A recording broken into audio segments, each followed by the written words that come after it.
Hello दोस्तों, अगर आप सभी छात्र इस बार के मैट्रिक बोर्ड एग्जाम में अच्छा नंबर लाना चाहते हैं तो इस वीडियो को एक बार ज़रूर देख लीजिएगा। मैं क्लास 10th के छात्रों के लिए साइंस के वीवी ऑब्जेक्टिव क्वेश्चन बताने वाले हैं जो कि इस बार के मैट्रिक बोर्ड एग्जाम में पूछे जाएंगे।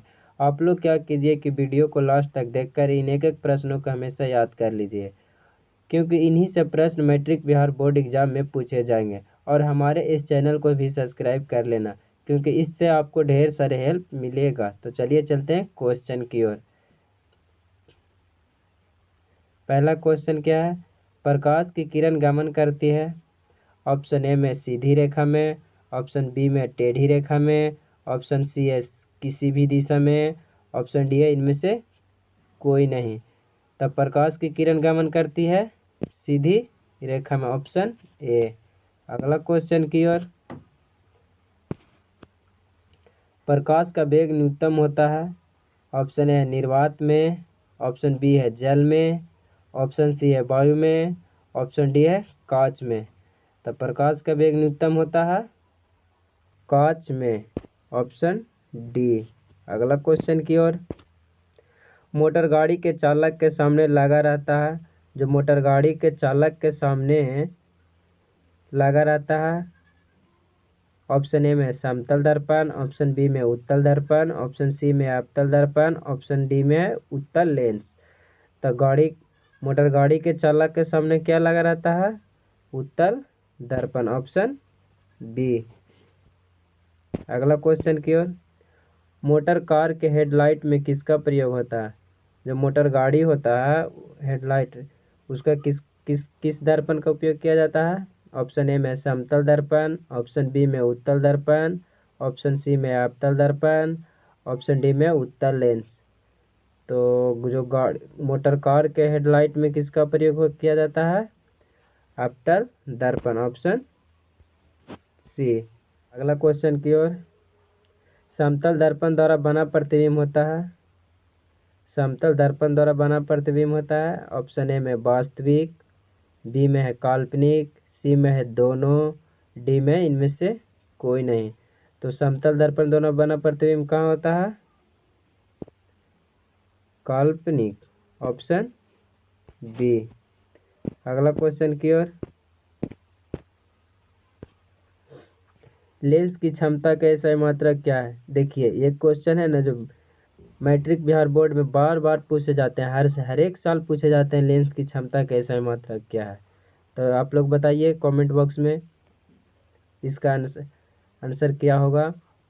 चलिए ऑप्शन देख लेते हैं। ए में है डायोप्टर, बी में ल्यूमेन, सी में लक्स और डी में एंगस्ट्रॉम। तो लेंस की क्षमता का SI मात्रक क्या होता है? Dioptre, option A. अगला क्वेश्चन की ओर। प्रकाश की किरणों का पथ दर्शाने वाले चित्रों को कहा जाता है? प्रकाश की किरणों का पथ दर्शाने वाले चित्रों को कहा जाता है ऑप्शन ए में किरण आरेख, बी में फोकस, सी में किरण पुंज और डी में इनमें से सभी। तो क्या हो जाएगा इसका आंसर? किरण आरेख, इसका ऑप्शन हो जाएगा ए। अगला क्वेश्चन की ओर।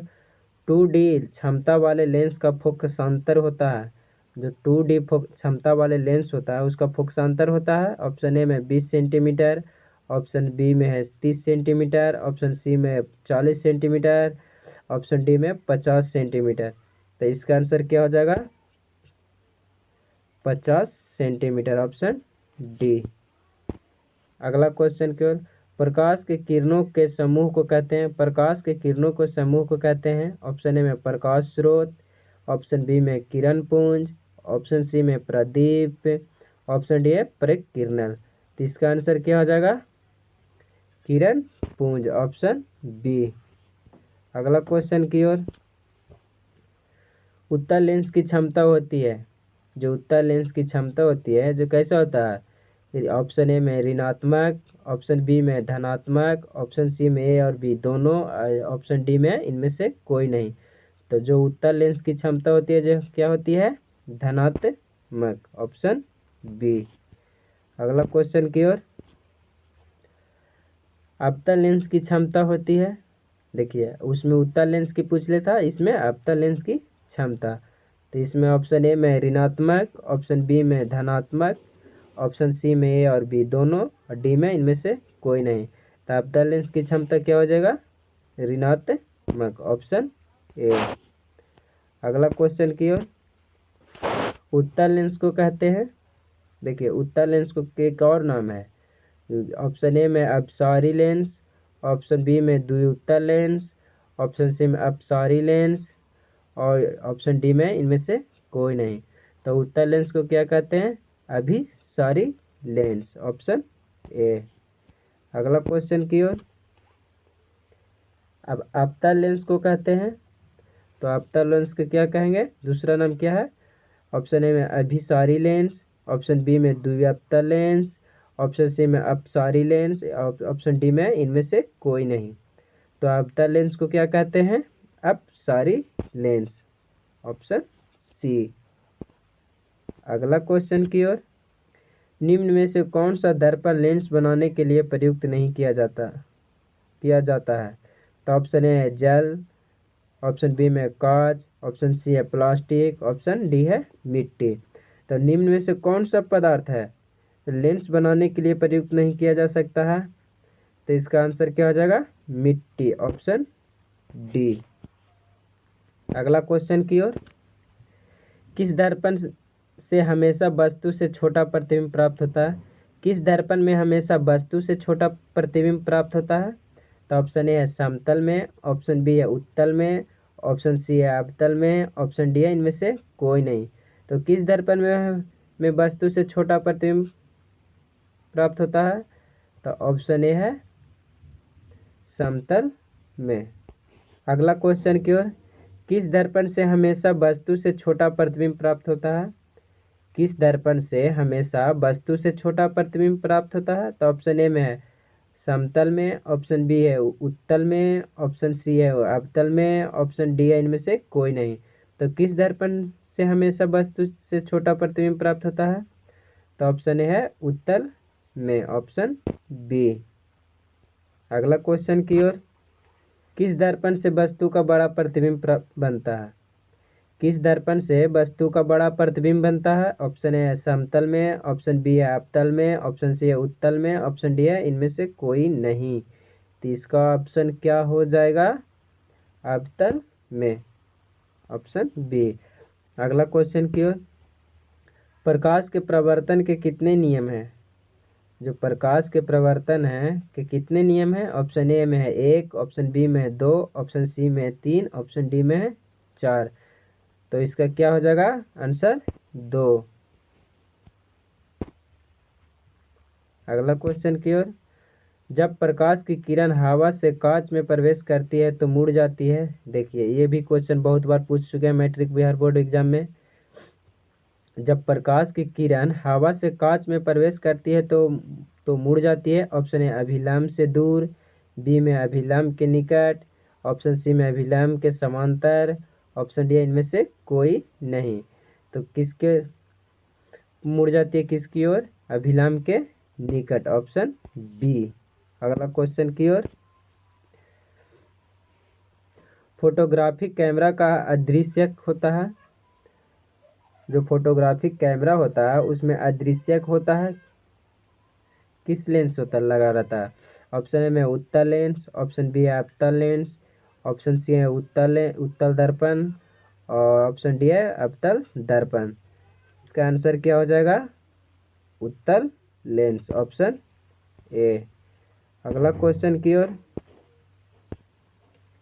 साइड मिरर के रूप में प्रयुक्त होता है। जो गाड़ी होते हैं, गाड़ी के साइड मिरर में किस दर्पण का उपयोग किया जाता है?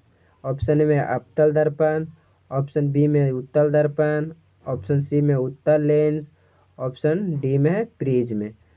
उत्तल दर्पण, साइड मिरर में किसका उपयोग किया जाता है? उत्तल दर्पण, ऑप्शन बी। अगला क्वेश्चन की ओर, एक अवतल दर्पण की फोकस दूरी 10 सेंटीमीटर है। एक अवतल दर्पण की फोकस दूरी 10 सेंटीमीटर है तो उसकी वक्रता त्रिज्या क्या होगी? मान लिया जाए कि एक अवतल दर्पण है जिसका दूरी 10 सेंटीमीटर है तो उसकी वक्रता त्रिज्या पूछ रही है। तो वक्रता त्रिज्या क्या हो जाएगी? 10 सेंटीमीटर, तो 2D। तो 2D से गुना कर दीजिए तो इसका आंसर हो जाएगा 20। 20 centimetre, option B.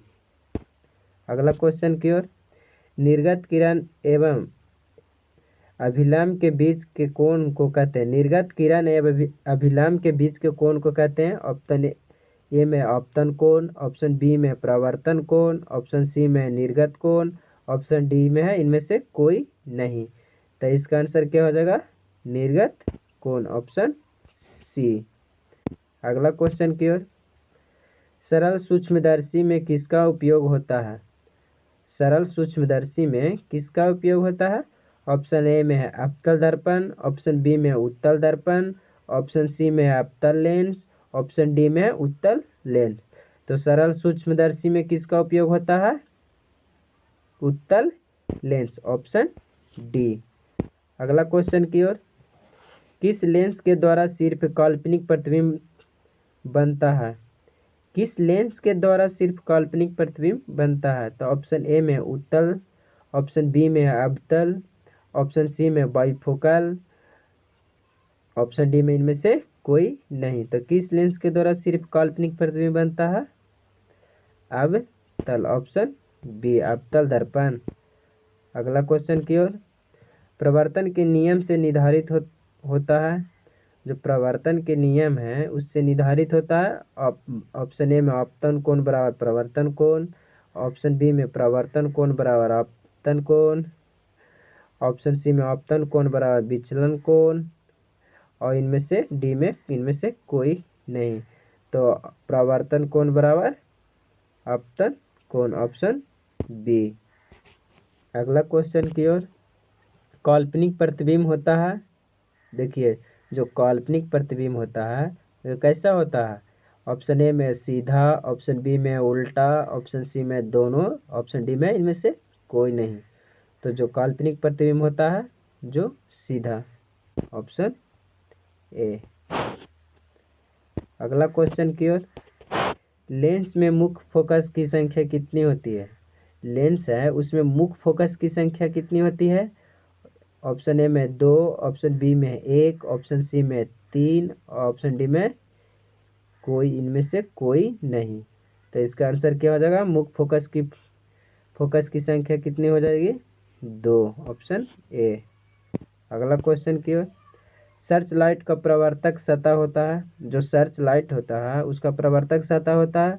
Option A में उत्तल, ऑप्शन बी में अवतल, ऑप्शन सी में समतल, ऑप्शन डी में कोई नहीं। तो सर्च लाइट का प्रवर्तक सतह होता है अवतल, ऑप्शन बी। अगला क्वेश्चन की ओर, दाढ़ी बनाने में कौन सा दर्पण का प्रयोग होता है। देखिए, ये भी क्वेश्चन बहुत बार पूछ चुके हैं बिहार बोर्ड मैट्रिक एग्जाम में। दाढ़ी बनाने में कौन सा दर्पण का उपयोग होता है। ऑप्शन ए में समतल, ऑप्शन बी में उत्तल, ऑप्शन सी में अवतल, ऑप्शन डी में कोई नहीं। तो दाढ़ी बनाने में किस दर्पण का उपयोग होता है, अवतल, ऑप्शन सी।